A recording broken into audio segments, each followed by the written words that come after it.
untuk seluruh umat manusia. Sebagaimana juga Rasulnya yang diutus, yakni Rasulullah SAW, diutus untuk semua umat manusia. Adapun kitab-kitab yang lainnya atau suhuf-suhuf yang lainnya itu hanya diperuntukkan bagi kaum tertentu saja.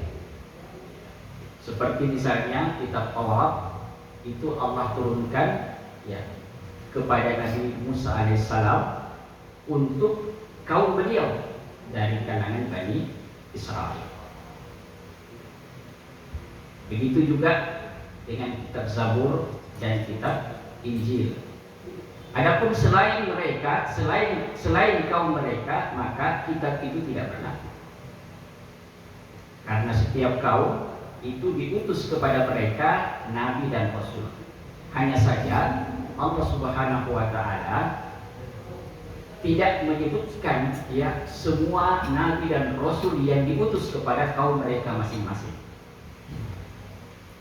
Dalam riwayat Imam Ahmad itu disebutkan bahwa jumlah rasul yang diutus itu ada 414 orang. Adapun nabi ada lebih dari 120. Tapi yang disebutkan di dalam Al-Quran itu hanya ada 25 saja.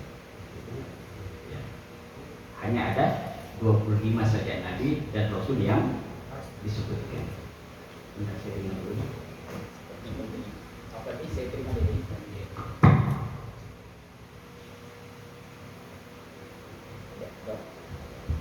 Waalaikumsalam. Oh iya, terima.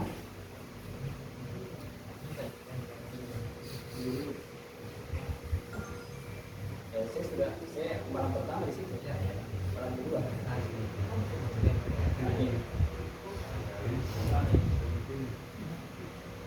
Kurang bagus. Kecuali kalau ada kecil.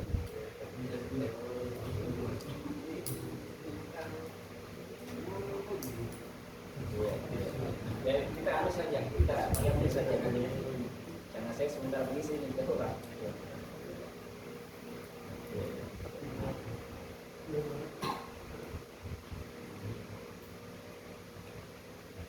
Baik, saya lanjut ya.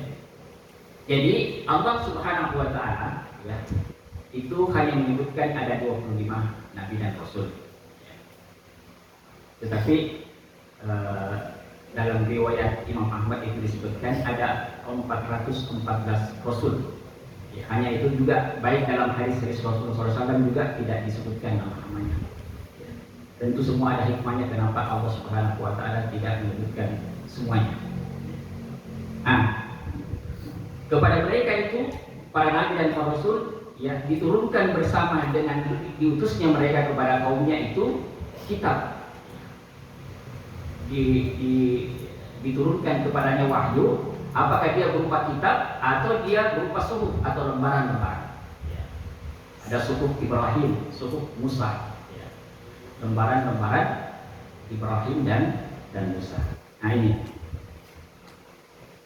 Adapun Al-Quran, maka Allah Subhanahu wa taala itu menurunkan bukan hanya untuk kaum Quraisy saja, bukan hanya untuk penduduk Mekah saja atau penduduk Madinah saja atau untuk bangsa Arab saja, bukan.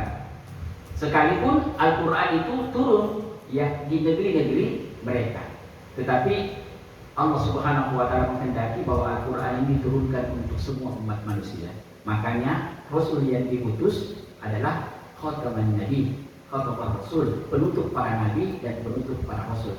Artinya Allah tidak mengutus lagi nabi dan rasul setelah beliau, dan syariatnya lah syariat yang dibawa oleh Rasulullah SAW lah yang berlaku sepanjang kehidupan di bumi ini sampai datangnya yaumil akhir.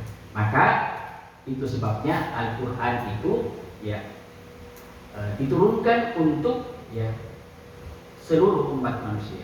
Syahrul Ramadan allazi unzila fihi al-Qur'an hudan lin-nasi wa bayyinatin minal huda wal furqan. Allah menurunkan Al-Quran itu ya di bulan Ramadan kepada ya atau untuk seluruh umat manusia yang menjadi ya, hudan petunjuk dan menjadi penjelas bagi mereka.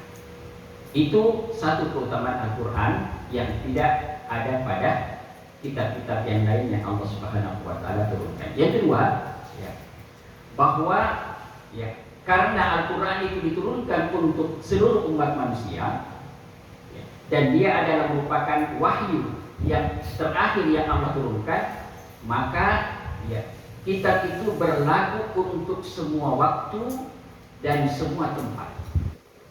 Dimanapun Al-Quran itu dibawa, dia bisa berlaku. Dan kapanpun sampai datangnya yaumil akhir, maka tetap Al-Quran itu berlaku untuk seluruh umat manusia. Dan ini tidak berlaku bagi kitab-kitab yang lainnya.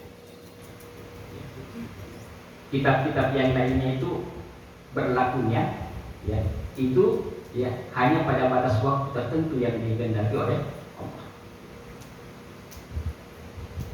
Begitu juga tempatnya ya, hanya berlaku pada ya kaum di negeri tertentu saja. Ini yang kedua, ikhwan fillah rahimahullah ya. Yang ketiga, bahwa Al-Quran itu diturunkan oleh Allah Subhanahu wa taala menasakh, menghapus seluruh kitab yang telah pernah Allah Subhanahu wa taala turunkan. Menghapus di sini maknanya adalah bahwa ketika Al-Quran itu diturunkan, maka semua kitab-kitab yang pernah Allah Subhanahu wa taala turunkan itu tidak berlaku lagi. Tidak berlaku lagi ya hukum-hukumnya, dan juga tidak dibaca dan tidak dipelajari. Dia dinasakh, dihapus dengan turunnya Al-Quran. Kalau kitab yang lainnya tidak menasakh atau tidak menghapus kitab yang lainnya, tapi Al-Quran ini diturunkan, maka semua kitab itu tidak berlaku lagi. Makanya dalam satu riwayat disebutkan sahabat Umar bin Khattab radhiyallahu anhu itu pernah terlihat oleh Rasulullah SAW sedang memegang lembaran-lembaran Taurat.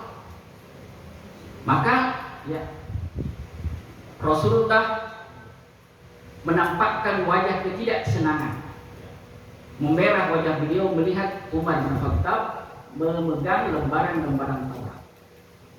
Lalu Rasulullah katakan, "Ya Umar, apakah engkau merasa ragu dengan apa yang aku bawa ini?" Maksudnya yang beliau bawa itu adalah Al-Quran. Apakah engkau merasa ragu ya, dengan apa yang aku bawa ini sehingga engkau perlu dengan itu? Maksudnya perlu dengan lembaran-lembaran Taurat yang kamu pegang itu. Ya.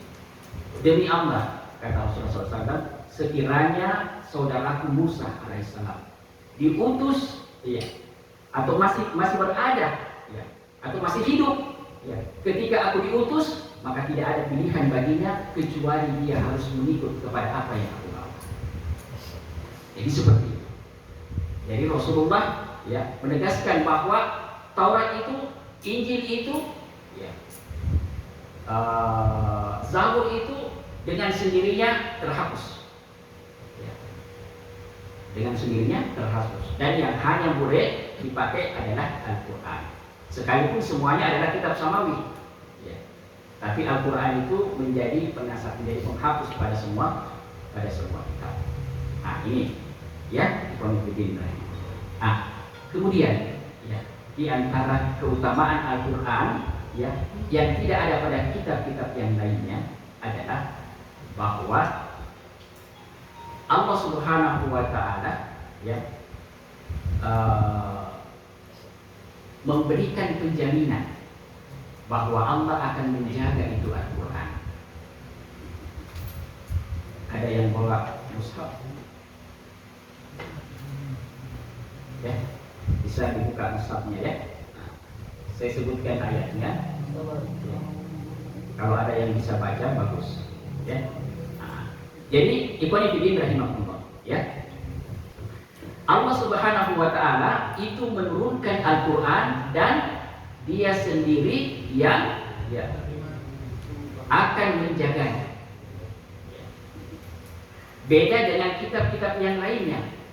Ya, kitab Taurat, Zabur dan Injil itu Allah turunkan, tapi Allah tidak memberikan penjaminan untuk menjaga keasliannya. Yang diperintahkan untuk menjaganya adalah para pendeta dan para orang-orang yang berilmu dari kalangan mereka. Adapun Al-Quran Allah Subhanahu wa Ta'ala sendiri yang menjaganya. Ya.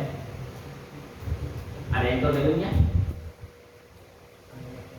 Inna surah Hijr ayat 9.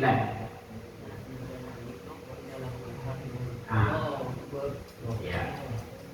Dan ya, kamilah yang menurunkan Az-Zikra. Az-Zikra itu nama lain dari Al-Quran. Karena Al-Quran itu banyak namanya. Ya. Al-Huda, Al-Furqan, Al-Kitab. Ya. Termasuk namanya Az-Zikra. Kamilah yang menurunkan Az-Zikra itu. Al-Quran itu dan kamilah, ya. Wa inna lahu lahal, dan kamilah yang akan menjaga. Makanya, ya, Al-Quran itu tidak akan pernah bisa diubah. Untuk satu huruf pun tidak bisa. Setiap ada upaya untuk berubah itu pasti akan segera diketahui. Adapun kitab-kitab yang lainnya, kitab Taurat, Zabur dan Injil itu tidak ada penjaminan. Maka ya, para pendeta mereka, orang-orang berilmu di kalangan mereka, ya, berkhianat terhadap para nabi mereka, lalu mereka merubah isi dari kitab-kitab mereka.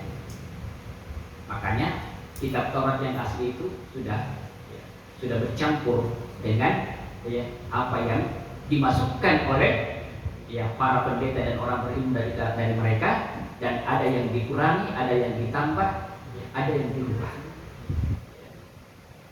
Makanya isi dari Taurat itu, isi dari Injil itu, isi dari Zabur itu, ya, antara satu tempat dengan tempat yang lain terkadang bertentangan. Lihat saja, ya. Kalau kita pikir ini apa? Ini Barnabas misalnya. Ya.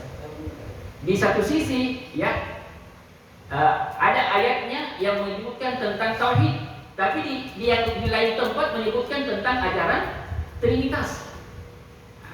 Itu menunjukkan bahwa ya, telah ada perubahan. Jadi inilah keutamaan Al-Quran yang tidak ada pada kitab-kitab yang lain. Allah Subhanahu wa Ta'ala telah menetapkan bahwa Al-Quran itu adalah Al-Kitabul Karim, Al-Kitabul Azim, ya, kitab yang sangat mulia, kitab yang sangat agung.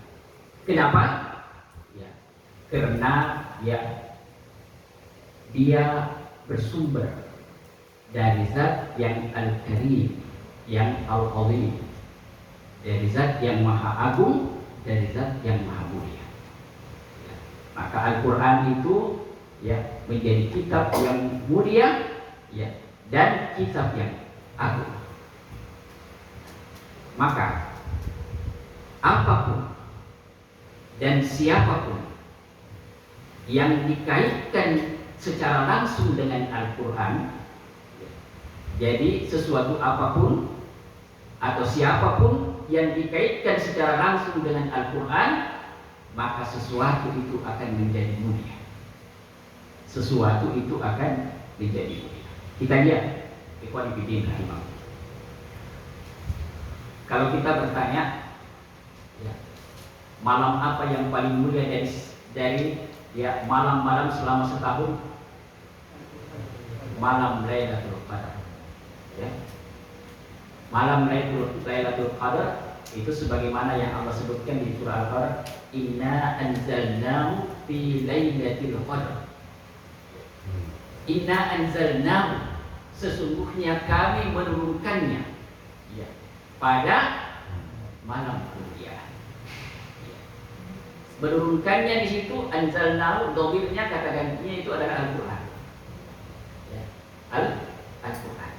Jadi yang dimaksud di situ kami Allah, ya, yang menurunkan Al-Quran pada malam kemuliaan.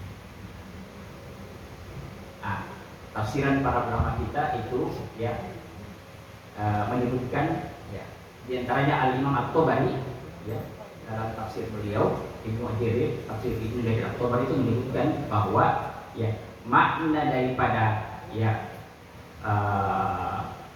Allah Subhanahu wa taala menurunkan Al-Qur'an itu ya pada malam kemuliaan adalah bahwa Allah menurunkan Al-Qur'an itu dari Lauhul Mahfuz ya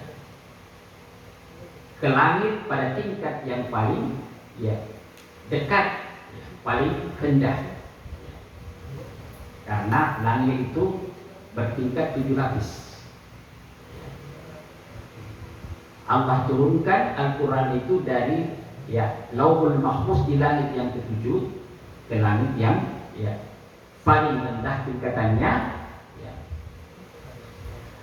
secara langsung. Lalu dari langit yang rendah itulah ya pada tingkatan yang paling di bawah kemudian dibawa oleh malaikat Jibril ya secara berangsur-angsur ya kepada Rasulullah SAW selama kurang lebih 23 tahun. Ya, itu tafsiran yang pertama. Ya, tafsiran yang kedua itu juga disebutkan oleh sebagian ahli tafsir berdasarkan atar sahabat ya, bahwa Al-Quran itu pertama kali diturunkan ya dari langit ya, pada tingkatan yang terendah kepada Rasulullah SAW yang dibawa oleh malaikat Jibril ya, yang ketika itu berada di gua Hira, bertahan ya, menyepikan diri ya. Ketika itu malaikat Jibril datang pada kali yang pertama dengan membawa 5 ayat dari surah Al-Alaq untuk dibacakan kepada Rasulullah. Itu ya turun di malam Lailatul Qadar. Yang mana dari kedua riwayat ini yang sahih itu yang jelasnya bahwa Al-Quran itu diturunkan pada malam Lailatul Qadar. Malam Lailatul Qadar itu mulia karena padanya Al-Quran itu diturunkan. Kemudian kalau kita bertanya dari 12 bulan yang paling mulia di sisi Allah Subhanahu wa taala adalah bulan Ramadan. Ya, Sayyidul tuan atau pemimpin syahr. Pemimpin bulan-bulan. Dari 12 itu ya, bulan yang paling mulia adalah bulan Ramadan. Kenapa? Ya, karena Al-Quran itu diturunkan pada bulan Syahrul Ramadan allazi unzila fihil Qur'an hudan linnasi wa bayyinatin minal huda wal furqan. Sekiranya Al-Quran itu diturunkan pada bulan Muharram, maka bulan Muharram itu menjadi bulan yang paling mulia. Tapi Allah dengan ketetapannya menetapkan bahwa ya, Al-Quran itu diturunkan di bulan yang ke-9 dari penanggalan Hijriah, yakni bulan Ramadan. Maka bulan Ramadan itu menjadi bulan yang paling mulia dari seluruh bulan. Itu bulan. Sekarang ya, kalau kita bertanya, kira-kira di muka bumi ini tempat apa yang paling mulia? Tempat apa yang paling mulia di sisi Allah Subhanahu wa taala? Ya, Mekah dan Madinah. Mekah dan Madinah.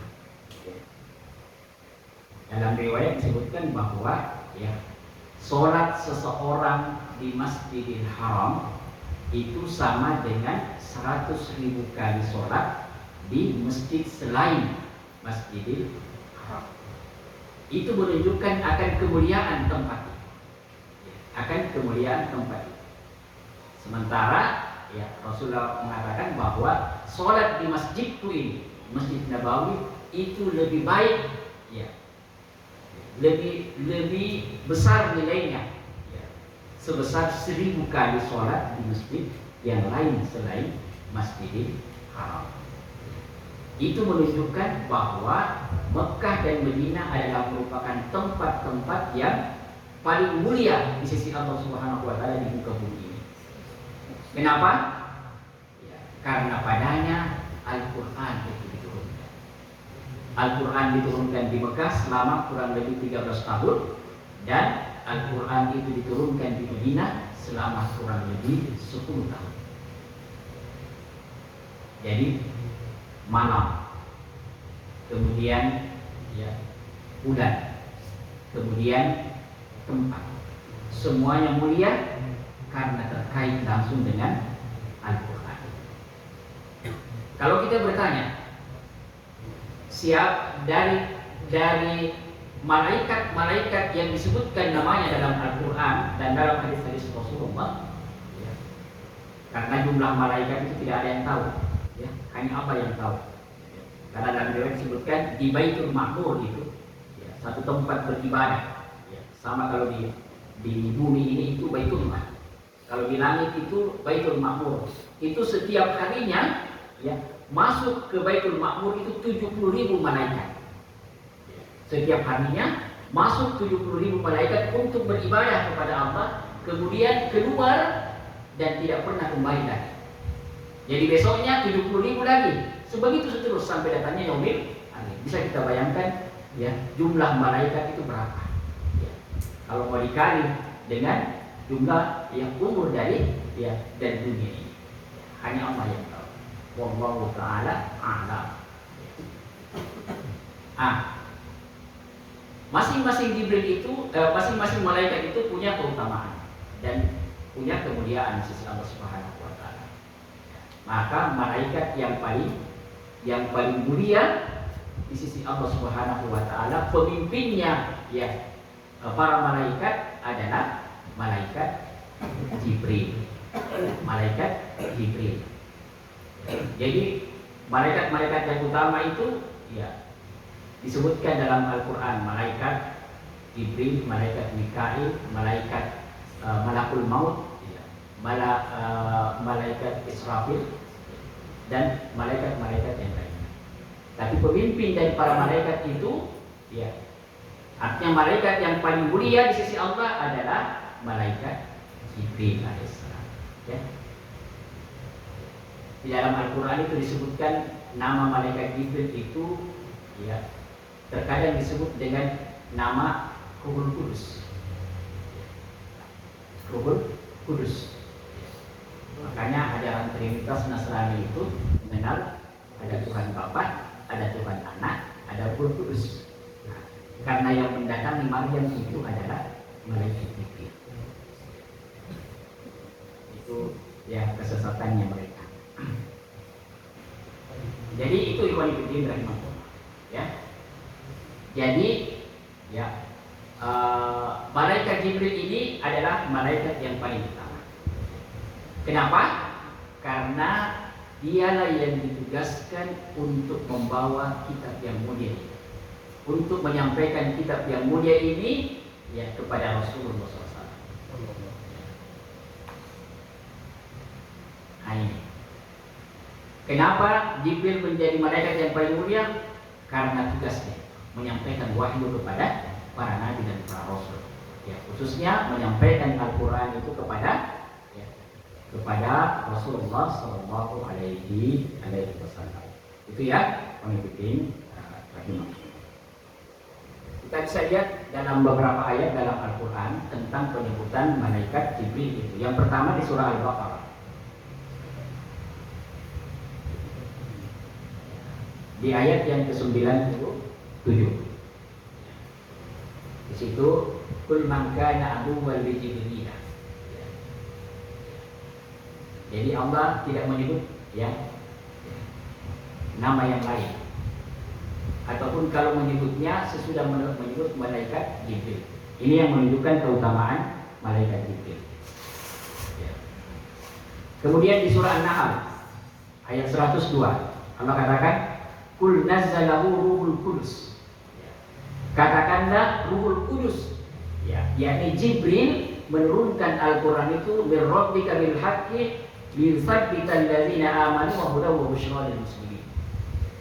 Jadi Ruhul Kudus atau Jibril itu menurunkan Al-Quran itu dari Rabbmu dengan benar untuk meneguhkan hati orang-orang yang telah beriman, ya, dan menjadi petunjuk serta kabar gembira bagi orang-orang yang berserah diri kepada Allah.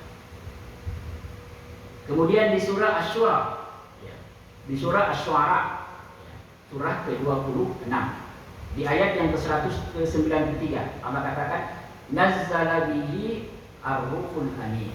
Jadi nama lain dari malaikat Jibril itu ar-ruhul amin. Ruhul amin. Itu ya.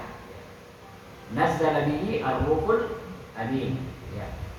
Dan Al-Qur'an itu dibawa turun oleh ar-ruhul amin, yakni Jibril alaihi salam. Kemudian, ya, di surah At-Takwir, ya, di ayat yang ke-19 sampai 21, ya. Innahu laqawlu rasulin karim dzi quwwatin indal arsy makin, ya, mutha'in thamma amin.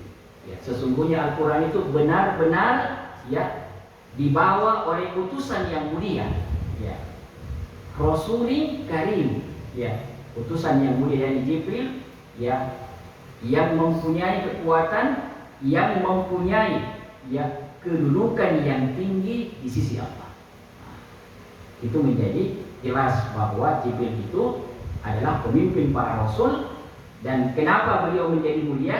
Karena tugas beliau yang mulia membawa atau menyampaikan Al-Quran ini kepada Rasulullah SAW. Kemudian, ya, kalau kita bertanya siapa manusia yang paling utama dan paling mulia, tentu jawaban kita sama, yakni Rasulullah SAW. Ya. Beliau adalah Sayyidul Mursalin. Ya. Beliau adalah, ya, pemimpin para manusia di akhirat kelak. Beliaulah pemegang kunci surga. Artinya tidak akan bisa masuk ke dalam surga para penduduk surga sebelum Rasulullah SAW masuk. Para nabi dan para rasul pun tidak bisa masuk. Pintu surga itu dibuka oleh para malaikat, ya, karena yang mengetuknya pertama kali adalah Rasulullah SAW. Ketika Rasulullah, ya, datang mengetuk pintu surga, maka malaikat penjaga surga mengatakan siapa di luar. Maka Rasul katakan Muhammad bin Abdullah.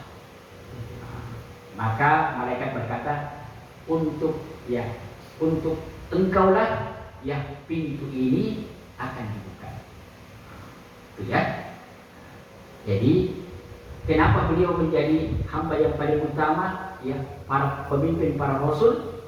Itu karena, ya, Al-Quran diturunkan kepada beliau. Al-Quran diturunkan kepada beliau. Sekiranya Al-Quran itu diturunkan kepada nabi yang lain dan rasul yang lain selain Rasulullah, maka tentu nabi yang lain atau rasul yang lain itu yang paling. Tapi ketetapan Allah berlaku bahwa, ya, Al-Quran itu diturunkan, ya, kepada Rasulullah SAW. Dengan sebab itu, ya, Muhammad SAW, ya, menjadi manusia, menjadi hamba Allah yang paling mulia di sisi Allah Subhanahu wa Ta'ala. Kemudian, kalau kita bertanya siapa generasi yang paling baik, ya, dalam perjalanan hidup manusia yang pernah, ya, dimunculkan atau dilahirkan di muka bumi, tentu jawabannya adalah generasi sahabat Rasulullah SAW. Rasulullah bersabda, khairun nasi qarni, tsummal ladzina yalunahum, tsummal ladzina yalunahum. Sebaik-baik, ya, manusia adalah manusia yang hidup pada zaman. Ya, tentu manusia yang hidup pada zaman Rasul yang dimaksud ini adalah sahabat. Karena banyak manusia yang hidup sezaman dengan Rasulullah. Abu Lahab hidup sezaman dengan Rasulullah. Abu Jahal, Abu Thalib. Tapi bukan itu yang dimaksud. Yang dimaksud adalah sahabat Rasulullah SAW. Rasulullah katakan sebaik-baik generasi, sebaik-baik manusia adalah manusia yang hidup pada zamanku. Artinya generasi yang hidup pada zamanku. Maka manusia yang terbaik setelah Rasulullah SAW dan setelah para nabi dan para rasul adalah Abu Bakar As-Siddiq, sahabat utama. Jadi, ya, para nabi dan para rasul tidak akan bisa masuk ke dalam surga sebelum Rasulullah SAW masuk.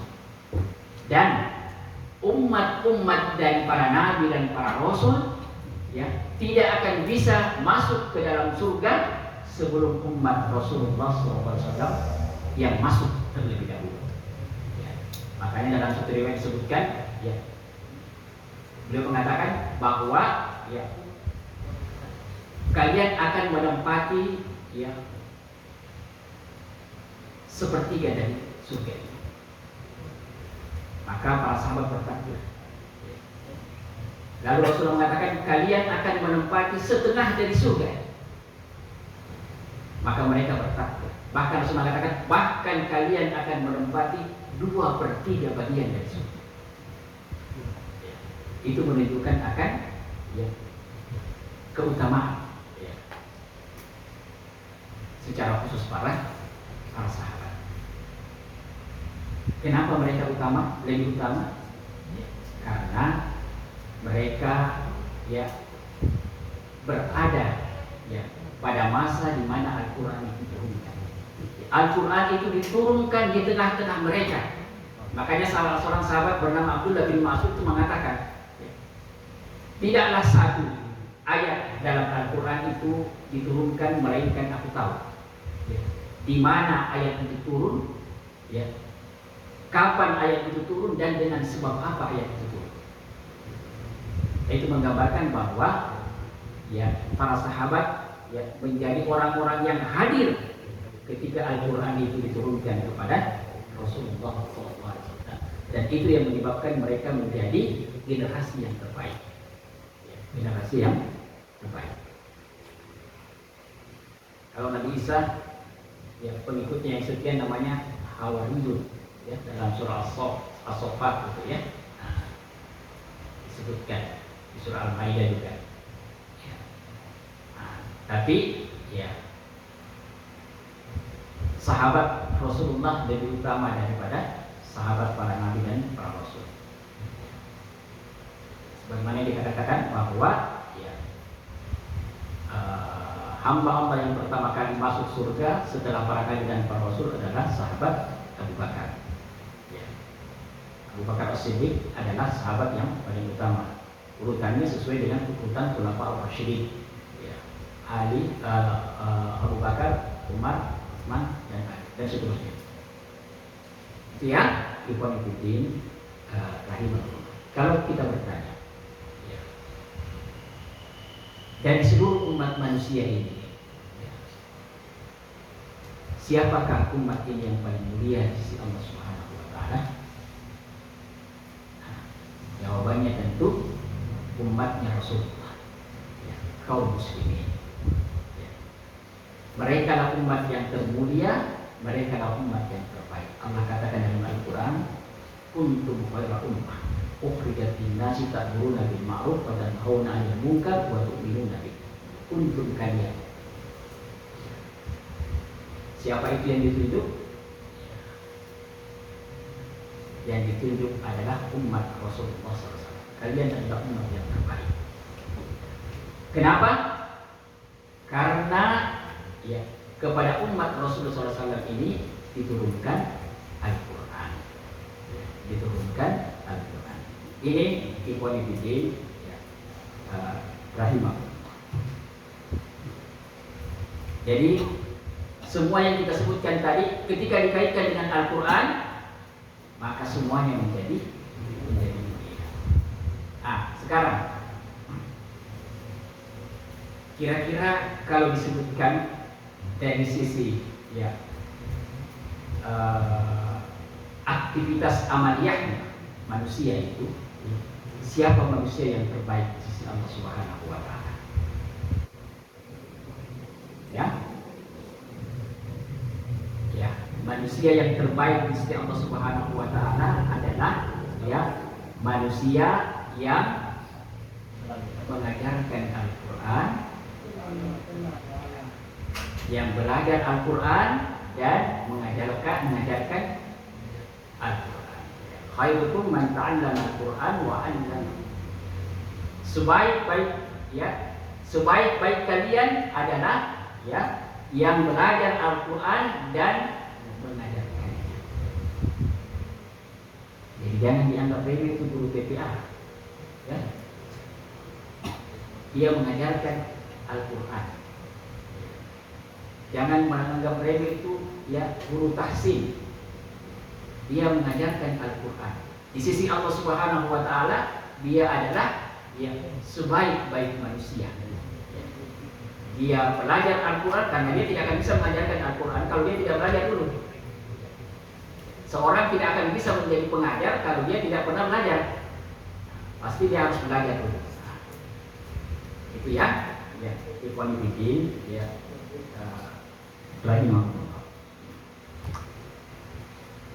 Jadi ya semuanya menjadi mulia dengan sebab Al-Quran. Maka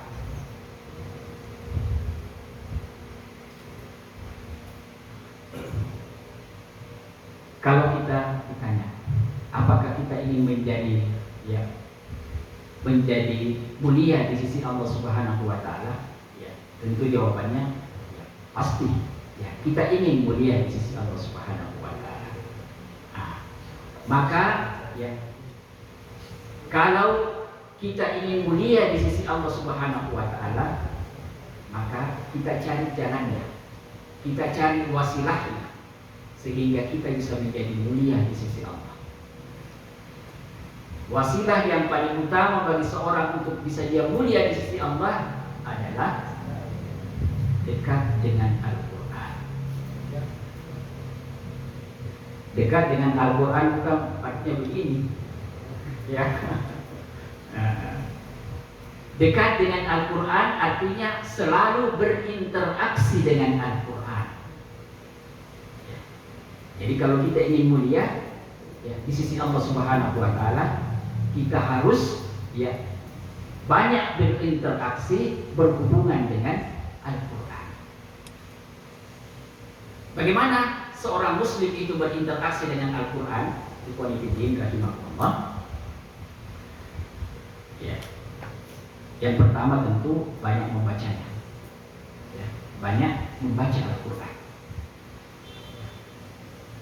Jadi seorang muslim ya, tidak akan bisa ya mulia ya, dengan sebab Al-Quran kalau dia tidak atau kurang atau jarang dia membaca.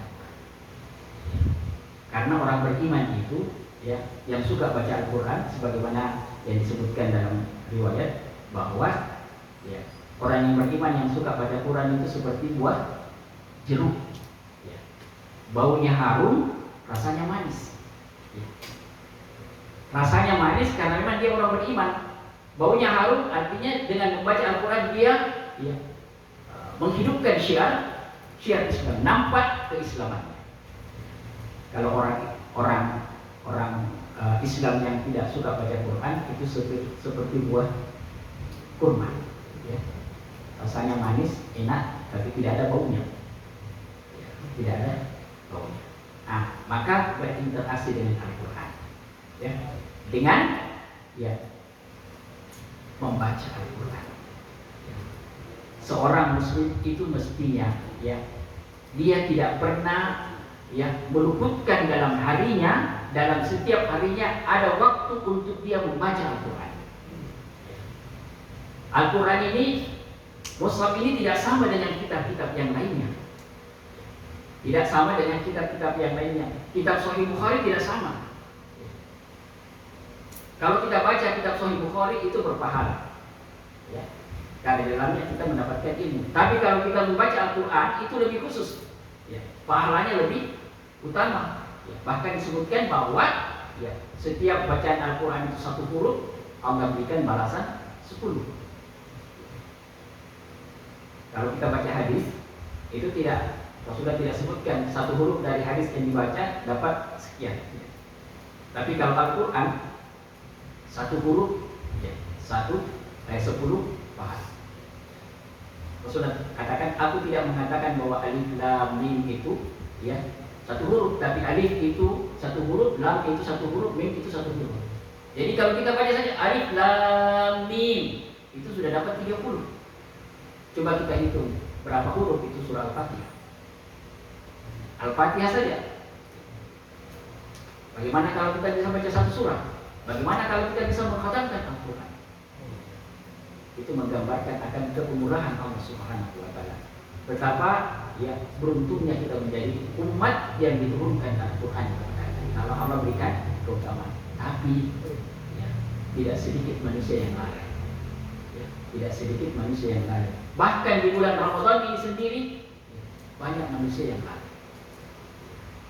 Diberikan ya keutamaan-keutamaan bagaimana bulan Ramadan itu ya sebagai bulan Al-Quran. Tapi ya, sebagian kaum muslimin ini lebih banyak waktunya di mall, apalagi pada hari-hari yang seperti ini. Ya, Allah Ustaz. Ini ya, jadi membaca Al-Quran. Ya. Kalau kita mau mulia, ya, maka harus dekat dengan Al-Quran. Dan salah satu bentuk kedekatan kita kepada Al-Quran dengan ya, membacanya.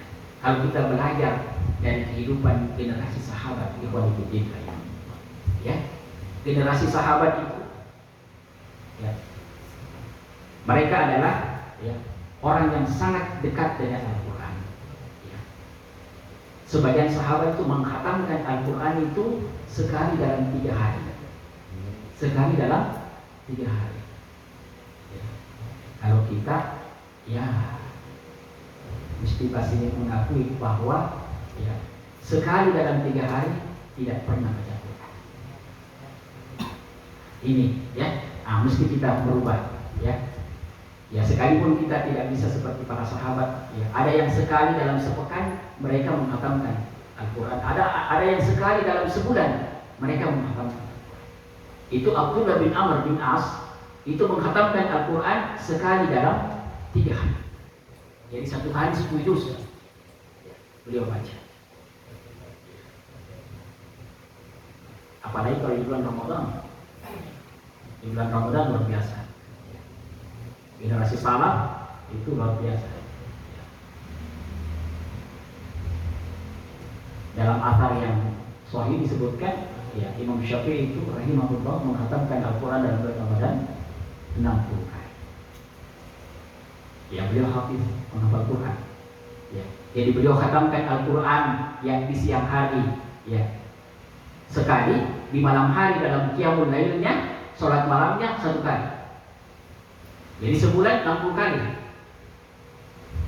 Kalau kita 1 kali, alhamdulillah. Ya. Paling tidak 1 kali ya. Dalam bulan Ramadan ini bisa khatam, paling minimal ya. Ya, paling minimal.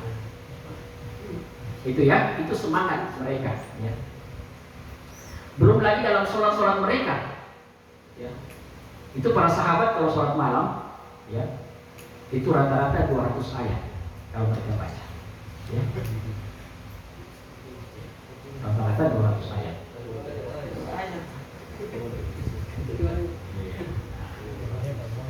Tidak usah ditanya Rasulullah ya. Karena beliau sampai bengkak kakinya karena lama begini. Sampai ya sahabat Ibnu Mas'ud itu pernah ya, dia mau coba-coba ikut sholat di belakang Rasulullah ya. Dia mau coba-coba ikut sholat malam di belakang Rasulullah ya. Dia katakan ketika Rasulullah selesai membaca Al-Fatihah, beliau membaca surah Al-Baqarah. Ketika sampai pada ayat ke-100, aku mengira bahwa beliau akan rukuk, padahal beliau lanjut. Ketika sampai pada ayat 200 ya, aku mengira beliau akan rukuk, padahal beliau terus sampai masuk surah Al-Imran dan surah An-Nisa. Berapa juz itu?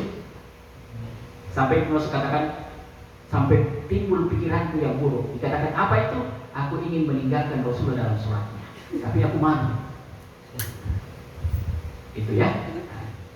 Jadi makanya Rasulullah itu ya sampai bengkak betis beliau kalau bengkak betis beliau karena sholat. Ketika Aisyah mengatakan, ya Rasulullah, kenapa anda menyiksa diri seperti itu sampai ya kaki anda bengkak seperti itu? Ya, maka Rasulullah katakan, tidakkah aku ingin menjadi hamba yang bersyukur? Nah, itu ya. Ya, teladan kita. Ya, kita tentu tidak bisa seperti para sahabat, ya, apalagi seperti Rasulullah. Tapi mari kita mengikuti jejak beliau ya, dan para sahabat untuk senantiasa membaca Al-Quran. Jangan hanya di Ramadan ini saja. Setelah Ramadan, ya, mushaf itu jadi penghuni lemari. Jangan. Ya, setiap kita harus bertekad. Ya, harus ada dalam setiap harinya satu waktu untuk saya mengkhususkan membaca Al-Quran. Ya, membaca Al-Quran. Itu ya. Kemudian ya,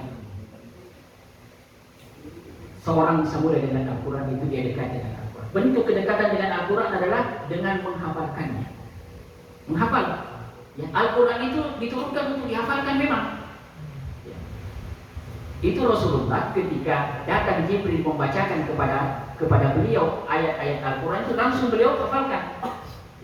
Beliau langsung hafalkan. Dan ketika disampaikan, dibacakan kepada para sahabat, itu sebagian sahabat ada yang menghafalkannya dan sebagian lagi ada yang menuliskannya. Makanya para sahabat itu adalah para hufaz, para penghafal Quran. Khulafaur Rasyidin itu semua hafal Quran. Abu Bakar, Umar, Utsman, Ali dan sahabat-sahabat yang lainnya. Sampai-sampai sahabat Khalid bin Walid itu sampai pernah berkata, dia menangis memegang itu lembaran Al-Quran. Ya. Beliau menangis dan mendekapnya. Beliau katakan, ya, kami ini dilalaikan dari menghafalkanmu karena urusan perang, urusan jihad fisabilillah. Kita ini dilalaikan dari mau menghafal Al-Quran karena urusan apa kira-kira? Kalau sahabat Khalid bin Walid tidak hafal Quran, ya, tapi ya, kesibukannya apa? Di medan jihad, ya, berperang di jalan Allah. Tapi jangan dikatakan bahwa Khalid bin Walid, oh kalau begitu hafalan cuma 30 saja. Ya. Itu hafalannya Khalid bin Walid banyak, hanya saja tidak bisa menjadi hafiz. Ya. Maka mari kita belajar untuk ya menghafalkan Al-Quran. Al-Quran itu bagi orang-orang mukmin itu ada di dadanya, ya, ada di dadanya. Itu ya, menghafalkan Al-Quran. Selain itu apa? Kalau kita ingin mulia dengan Al-Quran, maka kita harus banyak mentadabburi Al-Quran, ya, mentadabburi Al-Quran, mentafakuri Al-Quran. Itu ayat-ayat Al-Quran luar biasa. Ya, para ulama kita itu kalau mereka mentadabburi ayat-ayat Al-Quran itu sampai mengeluarkan begitu banyak hikmah dan faedah dari ayat-ayat yang ditadabburi. Itu surah Al-Fatihah saja sampai pada ayat yang pertama saja, Bismillahirrahmanirrahim, itu para ulama kita mengeluarkan begitu banyak faedah dari ayat yang pertama. Dengan mentadabburi Al-Quran ini, ya, kita akan semakin memahami Al-Quran, ya, dan semakin cinta dengan Al-Quran, dan ya, akan semakin tumbuh ya rasa pengagungan kita kepada Allah Subhanahu wa Ta'ala. Jadi ya, kita mentadabburi dan mentafakuri Al-Quran. Kemudian kalau kita ingin dekat, ya, kita ingin mulia, kita ingin dekat dengan Al-Quran. Kedekatan kita dengan Al-Quran, selain kita membacanya, menghafalkannya, mentadabburinya, adalah mengamalkannya, mengamalkan Al-Quran. Ya. Sebab ya, Al-Quran itu bisa jadi hujjah nanti di yaumil akhir. Ya. Kalau kita membacanya, ya, kita mentadabburinya kemudian tidak mengamalkannya, ya, maka dia akan menuntut ya, kita dengan sebab kita mengetahui ya apa-apa dari Al-Quran, tapi kita tidak mengamalkannya. jangan seperti orang-orang ahli kitab. Ya. Orang-orang Yahudi itu, ya, kenapa mereka menjadi al-maqdum, orang yang dimurkai oleh Allah Subhanahu wa taala? Karena orang Yahudi itu mereka adalah orang-orang yang menguasai kitab mereka, Taurat dan Zabur. Ya. Mereka kuasai, mereka ilmu itu. Ya. Tetapi ya, mereka tidak mengiringi ilmu mereka itu terhadap kitab mereka dengan pengamalan. Makanya mereka menjadi orang yang dimurkai. Ya. Mereka punya ilmu, ya, tentang kitab, tapi mereka tidak mengamalkan. Ya. Makanya, ya, Allah katakan, ya ayyuhallazina amanu lima taquluna ma la taf'alun. Kabura maqtan indallahi an taqulu ma la taf'alun. Ayat ini sebenarnya secara khusus ditujukan kepada ahli kitab. Ya. Tapi ingat, ya, bukan, ya, makanya Allah mengawalinya dengan ya ayyuhallazina amanu, ya, supaya Allah ingatkan jangan kamu seperti ahli kitab. Mereka itu punya ilmu tentang kitab mereka, tapi mereka menjauhi. Ya. Mereka berpaling dari ilmu mereka dengan tidak mengamalkan. Itu ya. Jadi kalau ingin dekat dengan Al-Quran, dengan sebab kemuliaan itu kita bisa dapatkan, maka mengamalkan Al-Quran. Ya. Apa yang Allah perintahkan dalam ayat-ayat Al-Quran segera laksanakan sesuai dengan kemampuan. Fattaqullaha mastata'tum. Bertakwa kepada Allah sesuai dengan kemampuan. Apa yang Allah larang dalam Al-Quran, maka tinggalkan secara keseluruhan. Itulah yang Allah yang gambarkan dalam ayatnya. Ya, amana rasulu bima unzila ilaihi min rabbih wal mu'minun kullun amana billahi wa malaikatihi wa kutubihi wa rusulihi la nufarriqu baina ahadin min rusulihi wa qalu sami'na wa ata'na.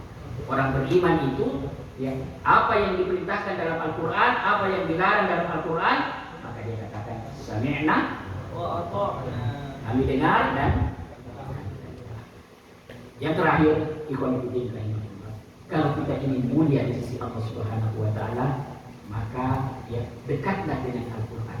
Banyak berinteraksilah dengan Al-Quran. Wasilah-wasilah untuk kita berinteraksi dengan Al-Quran dengan membacanya, dengan menghafalnya, dengan mentadaburinya atau mempelajarinya, dengan mengamalkannya, ya. Kemudian dengan mendakwahkannya, ya. Mengajarkan Al-Quran, ya. Mengajarkan Al-Quran kepada manusia.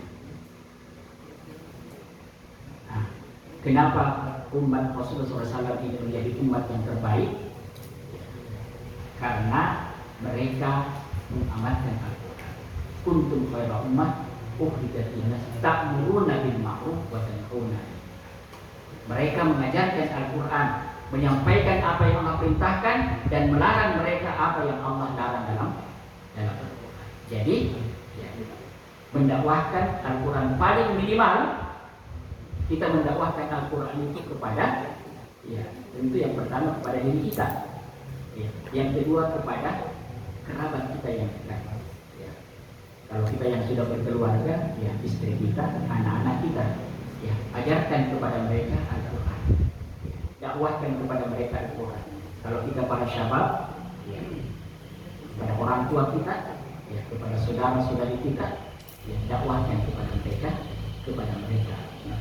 Nah, kalau kita sudah bisa berinteraksi dengan Al-Quran, dengan apa yang kita sebutkan tadi, ya, maka pasti Allah Subhanahu wa ta'ala muliakan kita dengan sebab Al-Quran.